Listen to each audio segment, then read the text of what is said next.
Today we will learn about the Pythagorean Theorem, and we will be learning how to work different types of problems where we have to apply the Pythagorean Theorem to the problem.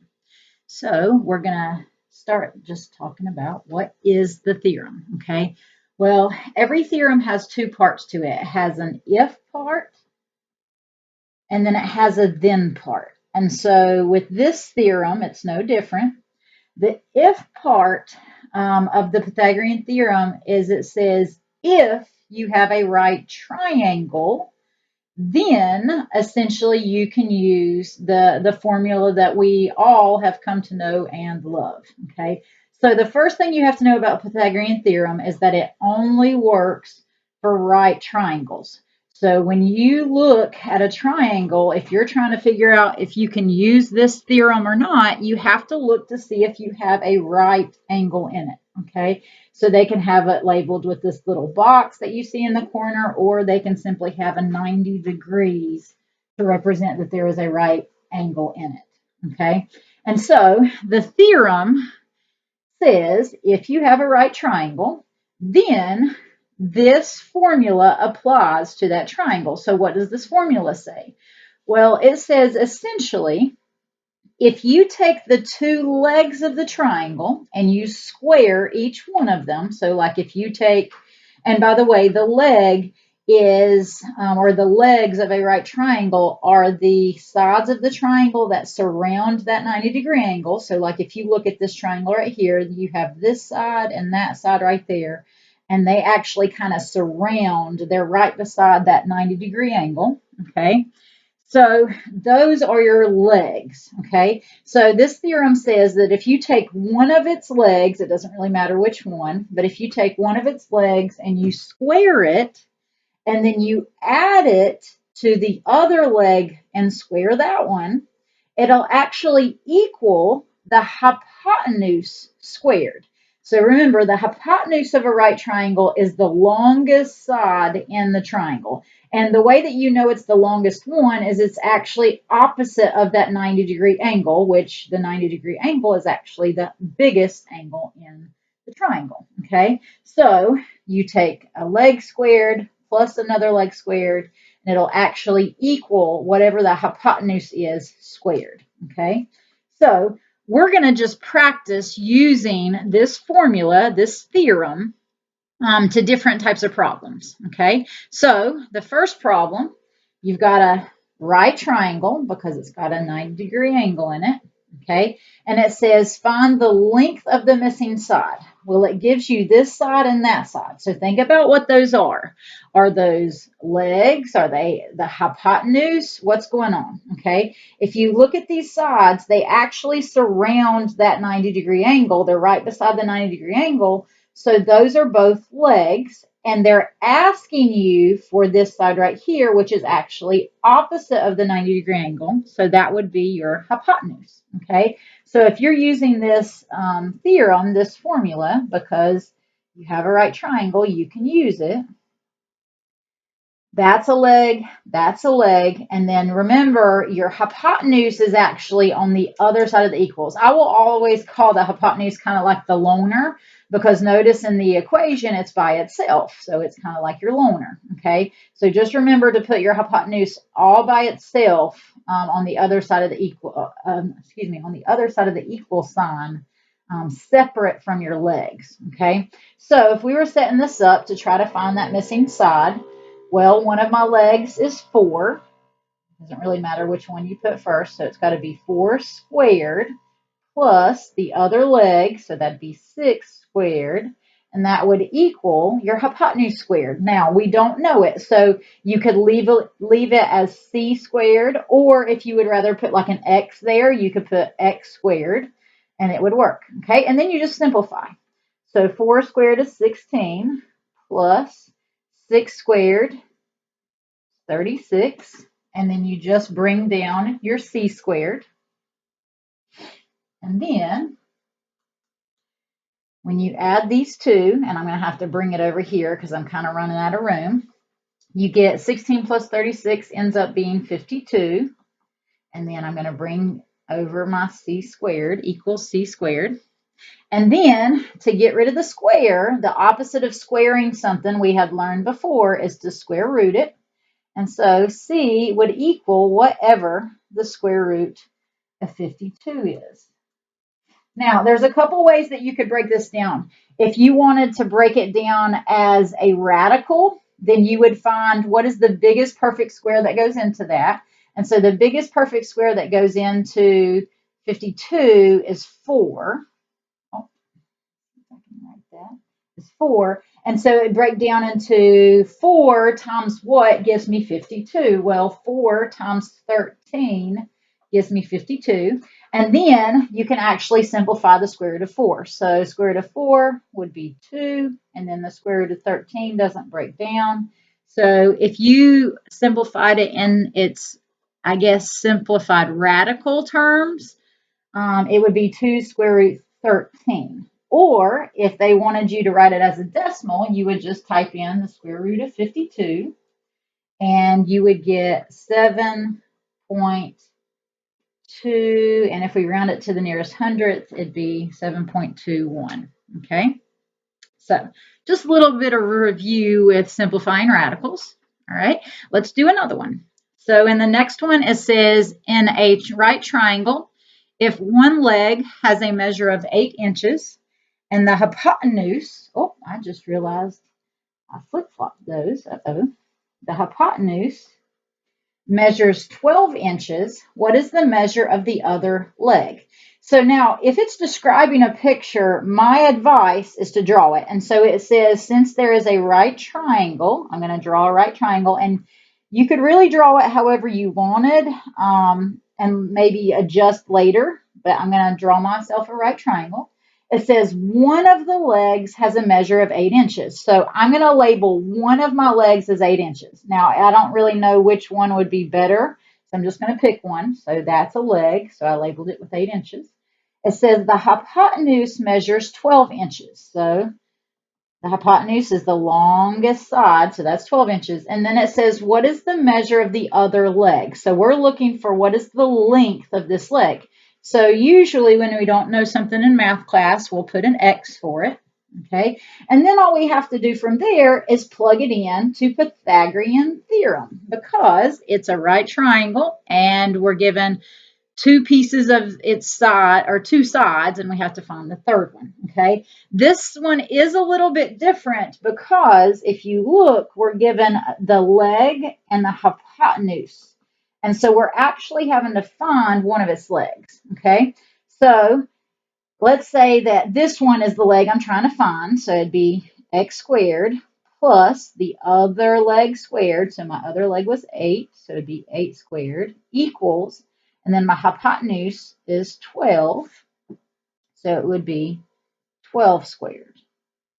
Okay. And then I have to just solve for x. So that means I have to get x by itself. So we got to simplify a little bit. So let's see what we get. So we got 8 squared, which is 64, equals 12 squared is 144. And then from there, what I have to do is take, and I'm trying to get x by itself, so I'm going to have to take and subtract 64 to both sides so that I can get the 64 away. So when I do that, 144 minus 64 ends up being 80. And then those will go away. And so then I'd have x squared equals whatever 80 is. Okay. So from there, I have to, if I'm going to break it down into a radical, because I'd have to square root, then I would have to, again, find what is the biggest perfect square that goes into 80. And so after kind of trying a little bit, I figured out it was 16. 16 goes into 80 5 times. And so it breaks down into 16 and 15. So if I break it down in simplest radical form, square root of 16 ends up being 4. And then my square root 5 just comes down. So the length of that side would be 4 square root 5. And then make sure you put your units. and that would be inches. Okay, and I just realized that up here I did not put my units. If I look at the lengths, they're in centimeters, so that would go back and put centimeters. Okay, now again, if they would rather you have it in decimal form, which a lot of real life problems you would probably put it in decimal form, you would just type in the square root of 80, whatever this was right here, and it ends up being 8.94 inches if we round to the nearest hundredth. Okay, so another example, a little different. Okay, let's do another one, just trying to get you a variety of problems here. So this one says, suppose you drive 3 miles south and then 10 miles east. How far are you from where you started? Well, I gave you a handy dandy little compass up here. So if you're not real great with the directions of things, this should help. Okay. So you're just going to draw kind of, it's again describing a picture. So we're going to draw a picture. So I'm going to put a little dot to represent where we start. And then it says we have to drive 3 miles south. So from where you start, if you go south, if you're looking at a map, you would be going down. So we're going to draw a little line that indicates kind of going south, going down. And by the time that we kind of switch directions, it says we would have traveled 3 miles. Okay, so I'm going to label that with 3 miles. And then from there, it says we then go 10 miles east. So we at some point stop traveling south. So I'm going to not put an arrow there. And then it says we have to go 10 miles to the east. So now east is kind of, I guess on a map would be to the right. So from there, we're going to go to the right for 10 miles. So that ends up being 10 miles that we travel that direction. Okay. And so draw kind of wherever we stop after those 10 miles. Then it says, how far are you from where you started? So if I actually was able to take a ruler and measure, this is where I ended up, this is where I started, how far did I end up actually traveling, or like distance-wise, how far am I? It would be whatever the length of this line is right there. So that's what we're looking for, okay? Now, we've been using Pythagorean theorem for these problems. To be able to use that theorem, we have to have a right triangle. And we actually do have one here because think about what you did. You traveled south and then you directly traveled east. That would actually make this a right angle right here. Okay, so we just have to plug it in Pythagorean theorem to find our answer. Okay, this is a leg, that's a leg, and we're looking for the hypotenuse. So if I just plug it in, it'd be the leg squared plus the other leg squared equals the hypotenuse squared. And then we just simplify. So 3 squared is 9 plus 10 squared is 100 equals x squared. When I add them up, I'm going to switch my x squared to the other side. When I add them up, 9 plus 100 ends up being 109. And then to simplify, I have to square root to get rid of my square. And so x would end up being whatever the square root of 109 is, which if we wrote it as a decimal would be 10.44 if I rounded it to the nearest hundredth. And then that's miles. So make sure you do not forget to put your units. All right. Let's do one more, and then we'll talk about something that might be useful when it comes to Pythagorean theorem and right triangles. Okay. So the last one that we'll do, it says a 16-foot ladder rests against the side of a house. And the base of the ladder, so when they say base, you need to know they're talking about the bottom of the ladder. Okay, it says, and the base of the ladder is 6 feet away. Approximately how high above the ground is the top of the ladder? Okay, so again, it's describing a picture. And now I know that we're all great artists. I know I am. You can laugh all you want. But we do need to draw at least a picture of what's going on. Okay, so it says you've got a ladder that's resting against the side of a house. So if you wanted to be super detailed, you can. You do not have to be that detailed. So here's my house, beautiful house. There is my ladder resting against it. Wow, that's a really nice angle of the ladder, okay? And it says a 16-foot ladder. What that means is that's how long the ladder is. So this ladder is 16 feet long, and it's resting against the house. So there's my lovely house. Okay, I'm going to make it a little bit nicer looking. Even have a door, a couple windows, all that good stuff.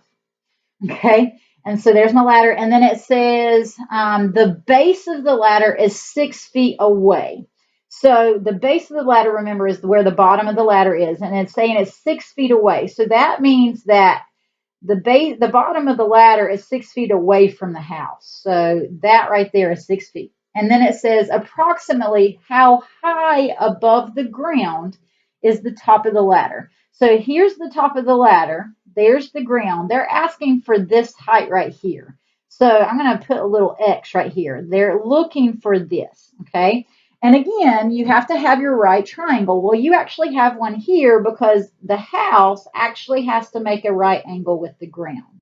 All right. So you've got, this is a leg.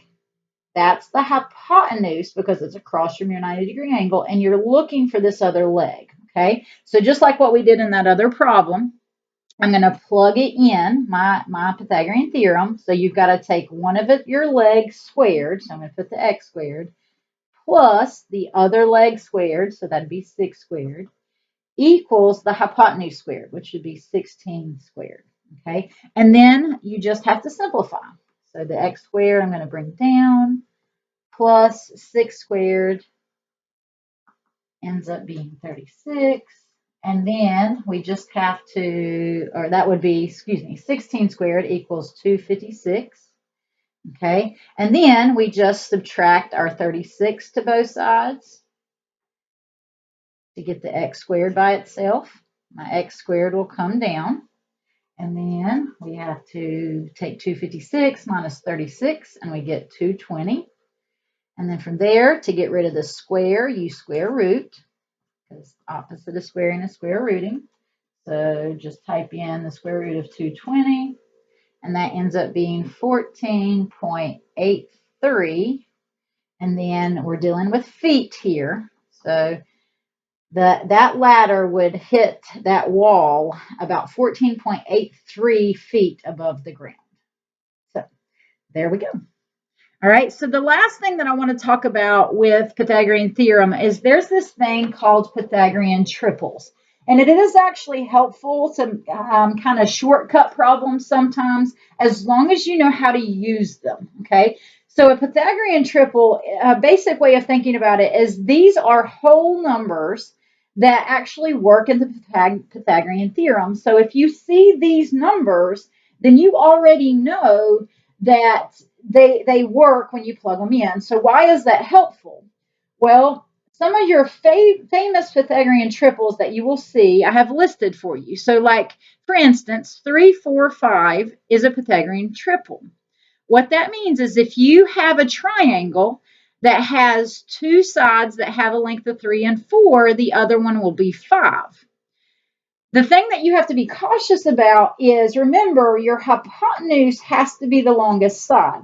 So in order for you to be able to use these shortcuts, for instance, if I had a triangle and it was a right triangle and this side had a length of 3 whatevers and this had a length of 4, then you could very easily tell me what that other side is, okay? You could say, okay, well, you got 3 and 4, then the other side has to be 5. But you have to be careful. The longest side should always be the hypotenuse. So the reason I keep warning you about that is, what if you had a triangle and they tell you that this side has a length of 4 and that side has a length of 3, and you have to find that side? You can't actually use this because that would actually not be 5. Think about why that is. Why do I say that? Well, it's because, remember what I had said before is the hypotenuse actually has to be the longest side. So in this triangle, the hypotenuse is 4. So if we were having to find the leg, then you have to actually do this one like you did all the other problems. You'd have to actually plug it in. to the Pythagorean Theorem to figure out what that side is, because this can't be 5, because when you're looking at these, it has to be the biggest side has to be the hypotenuse. Okay, so you just have to look out for that. So then why do we teach these? Well, if you see a triangle like this where the 2 legs are marked and they're the shorter sides, and then you're looking for the hypotenuse, then you can very easily find it. Or like it, for instance, with the 5, 12, and 13, let's say that they tell you you have a right triangle. This side has a length of 13, this side has a length of 5, and you have to find that one. Well, does this fit with what we were talking about? So could this be a 5, 12, 13? Well, notice the 13 is labeled correctly as the hypotenuse. The 5 is the leg, so then could that be 12? Yes, because this is a leg, that's a leg, and then there's your hypotenuse. So these would actually work in the Pythagorean theorem, and you can already know that that side has to have a length of 12. Okay, so if you're looking at a triangle and you notice that some of these sides are given to you and they're asking you for another one, and it fits, like the longest side is labeled as the hypotenuse, then will actually already know the other side. Okay, and so something else you need to know is any multiples of these will work too. So notice if you take, for instance, 3, 4, and 5, and you multiply all these numbers by 3, you would get 9, 12, and 15. And those would actually work in the Pythagorean theorem as well. So like if you were given a triangle and 2 of the sides, like the 2 legs were labeled 9 and 12, then you would automatically know that the other one is 15. Okay. And so now if you need more help with this, because maybe this isn't making a whole lot of sense to you and you want to do more problems that involve Pythagorean triples, you can always message me, email me. But other than that, hopefully this is helpful. Good luck on the homework.